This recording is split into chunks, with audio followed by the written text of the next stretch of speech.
대단한 세계사 대세 이명입니다. 1차 세계대전 이야기 이어서 진행해 보도록 하겠습니다. 지난 시간까지 1차 세계대전 서부전선 이야기 중심으로 봤습니다. 우리가 서부전선, 동부전선 이렇게 얘기할 때는 독일 중심으로 이야기를 하는 겁니다. 독일의 서부, 독일의 동부 이렇게 얘기를 하는 건데요. 지난 시간까지 서부전선 얘기했으니까 이번 시간에 동부전선 얘기를 좀 해보려고 합니다. 독일의 동부전선에서는 독일이 러시아와 크게 싸우게 되는데요. 이 러시아 얘기를 좀 해보도록 할게요. 일단 이 러시아는요, 1차 세계대전 참전국 중에는 가장 전제적인 국가였습니다. 황제권이 강한, 전제군주제가 강하게 진행되던 그런 나라였는데요.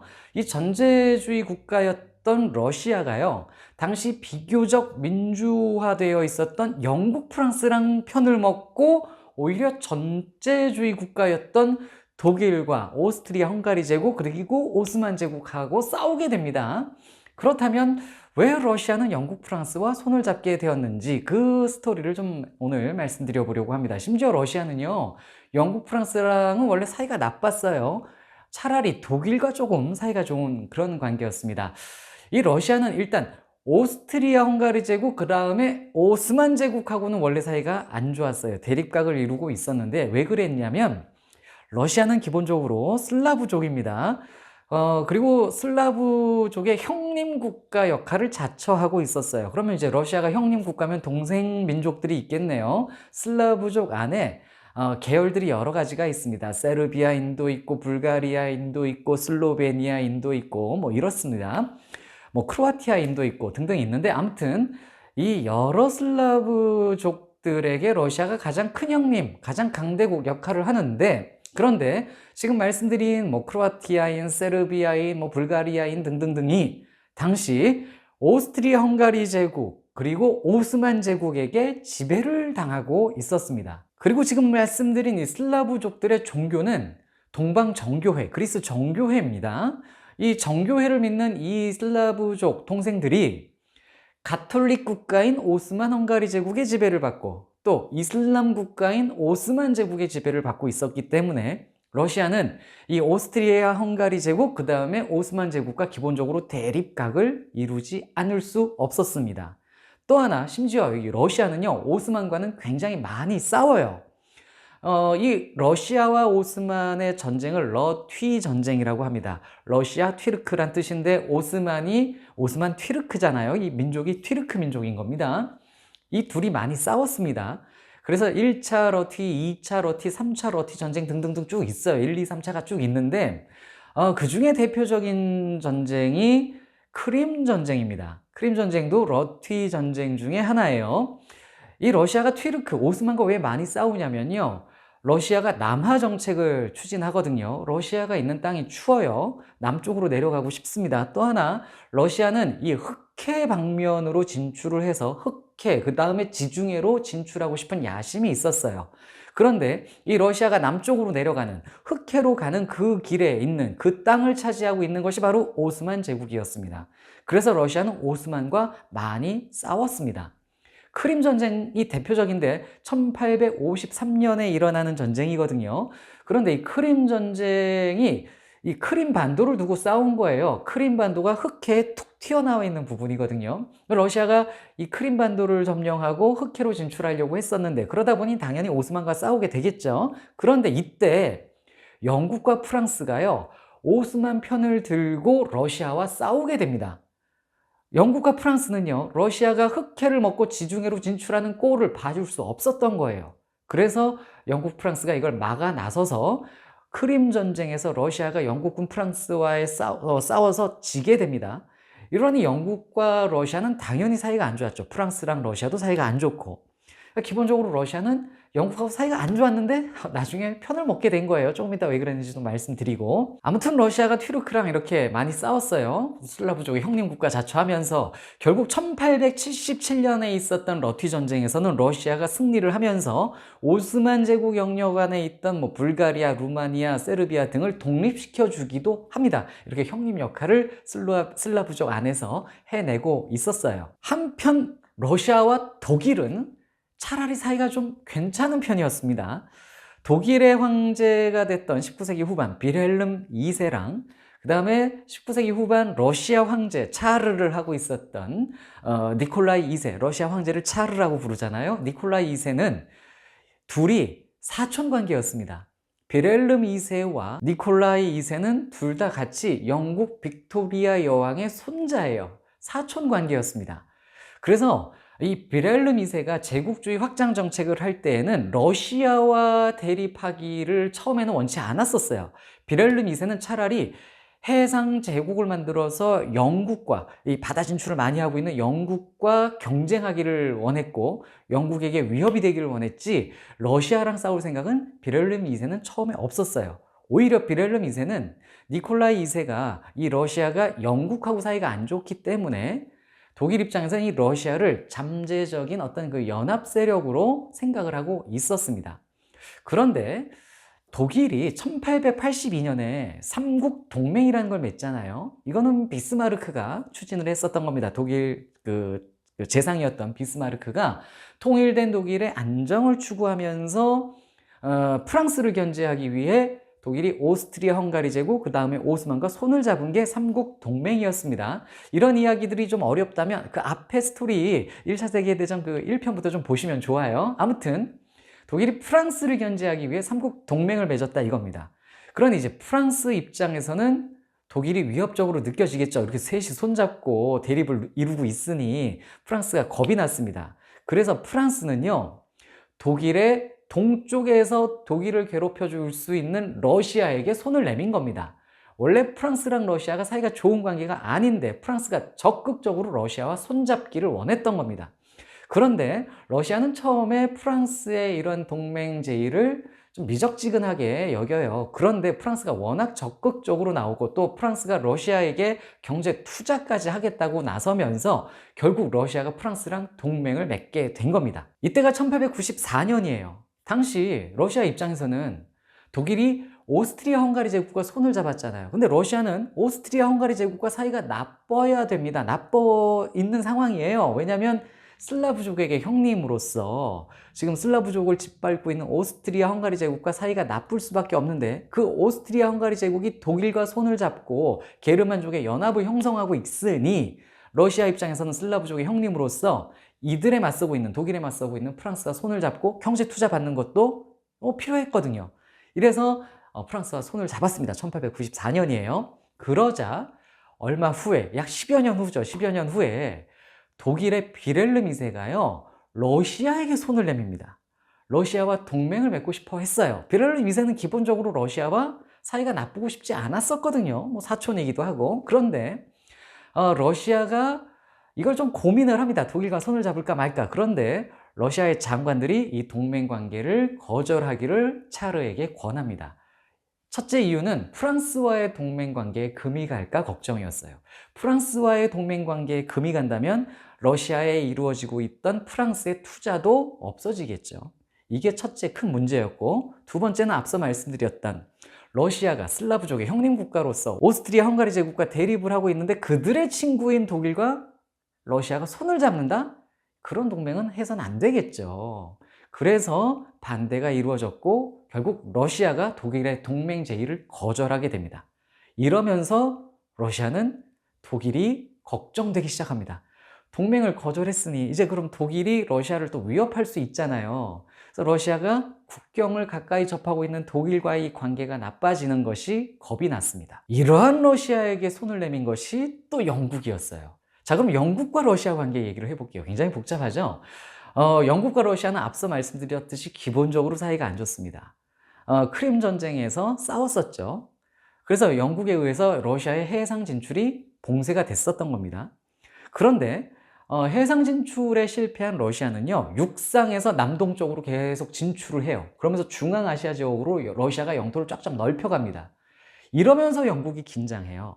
왜냐하면 영국이 당시 인도의 지배권을 갖고 있었는데, 인도의 세력을 영국이 뻗쳐놓고 있었는데, 영국의 인도와 러시아의 영토가 점점 가까워지고 있는 겁니다. 영국에게 있어서 이 러시아의 남동 진출은, 중앙아시아 진출은 위협적이었습니다. 그래서 영국은 러시아를 계속 견제하고 있었고 둘은 사이가 안 좋았어요. 19세기에 둘은 굉장한 경쟁 관계였습니다. 그런데 독일에게 위협을 느낀 러시아가 영국과 손을 잡을 필요가 생긴 거죠. 영국과 러시아가 서로에게 위협이 되는 것보다 독일이 영국과 러시아를 위협하는 게 더 큰 문제였거든요. 영국 입장에서 독일의 위협이 러시아의 위협보다 더 걱정이었습니다. 러시아의 입장에서도 영국보다 독일이 더 위협적이었습니다. 국경을 가깝게 하고 있기 때문에. 그래서 영국과 러시아가 1907년에 손을 잡게 돼요. 자, 그러면 1894년에 러시아와 프랑스가 손을 잡았었죠. 그리고 중간에 1904년에 영국과 프랑스가 또 협약을 맺었었습니다. 그리고 이제 영국과 러시아가 손을 잡게 됐으니 영국, 프랑스, 러시아가 셋이 같은 팀이 됐네요. 이걸 역사적으로 삼국 협상이라고 부르게 되고요. 영국과 러시아가 협약을 맺은 1907년을 삼국 협상의 완성 연도로 봅니다. 자, 이렇게 해서 삼국 동맹과 삼국 협상의 대립각이 완성이 됐습니다. 본래 러시아는 독일과는 차라리 사이가 괜찮았었고 오히려 영국, 프랑스와 적대 관계였는데 이게 바뀐 거죠. 영국과 러시아가 손을 잡고 프랑스와도 같이 손을 잡고 오히려 독일과 적대 관계가 되는 러시아의 모습. 이 과정에서 영국과 러시아는요 서로 양보도 많이 했어요. 중앙아시아 지역에서 서로 이게 양보를 하면서 기어이 삼국협상을 만들어낸 겁니다. 자, 지금 이 상황을 보면요 서로 러시아와 손을 막 잡고 싶어 했네요. 프랑스도 영국도 또 독일도. 당시 유럽에서 러시아는요 어떤 이미지였냐면요 강대국의 이미지였어요. 일단 땅덩어리 크잖아요. 그 다음에 인구가 많았습니다. 독일 그리고 오스트리아 헝가리 제국 인구를 합친 것보다도 러시아 인구가 많았어요. 1억 6,700만 명이나 됐대요. 당시 굉장히 많은 인구였던 거예요. 그러니까 덩어리가 커 보입니다, 러시아가. 이러다 보니까 유럽 각국이 러시아랑 어떻게든 손잡으려고 당시 20세기 초에 이렇게 노력을 하고 있었던 상황인 거예요. 하지만 러시아가 덩어리는 컸지만 사실 실상은 별 볼 일 없었어요. 다른 나라들에 비해 농업이나 산업이 굉장히 낙후되어 있었고요. 그 다음에 문맹률도 굉장히 높아서 군사 훈련조차도 좀 불편한 상황이었다고 합니다. 사람들이 글을 많이 못 읽어서 이 군사 훈련 하려면 뭐 작전 이런 거 읽을 수 있어야 되고 뭐 설명서도 읽어야 되는데 이런 게 제대로 되지 않았대요. 그래서 러시아는 사실 다른 국가들에 비해 산업, 뭐 농업, 군사면에서 많이 낙후되어 있었는데 그런데 어찌됐든 강대국들과 나란히 손을 잡고 1차 세계대전에 들어가게 되는 겁니다. 자, 그럼 1차 세계대전 얘기를 좀 해보도록 하겠습니다. 1차 세계대전 이제 여러분들 알다시피 1914년 6월 28일에 있었던 사라예보 사건을 기점으로 막 전개가 되지요. 당시 6월 28일에 사라예보 사건이 터지자 그 다음 달 7월부터 오스트리아는 세르비아에게 그 선전포고도 하고 전쟁으로 막 들어가는 그런 길이었습니다. 이 과정에 세르비아의 형님 역할을 하는 러시아가 가만히 있을 수 없었죠. 그래서 러시아가 군대를 동원할 준비를 합니다.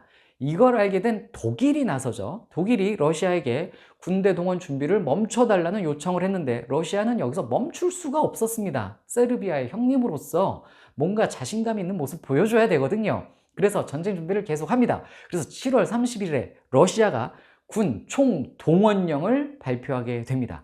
그러자 그 다음날 독일이 7월 31일에 최후 통첩을 날리고 또 그 다음날인 8월 1일에 독일이 러시아에게 선전포고를 하게 됩니다. 자, 그러면서 1차 세계대전 진행돼 버리죠. 독일이 프랑스 쳐들어갔습니다.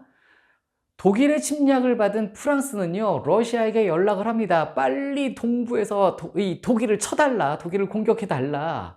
독일이 러시아의 공격을 받아야 서부 전선에 집중되어 있는 독일 병력이 좀 동부로 빠져나갈 것 아닙니까? 서부에 집중되어 있는 독일의 주의력을 동부로 빼돌리기 위해, 좀 분산시키기 위해 러시아의 침략이 빨리 필요했습니다. 그래서 프랑스가 러시아에게 적극적으로 요청을 했고 러시아는 빠르게 군 동원을 했습니다.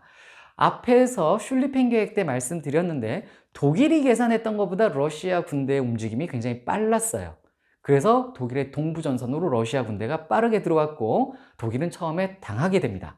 자, 러시아 군대는요 1군을 렌넨캄프 장군이 이끌고 2군을 삼소노프 장군이 이끌고 있었습니다. 이렇게 1군, 2군이 대대적으로 독일의 동부로 쳐들어왔어요.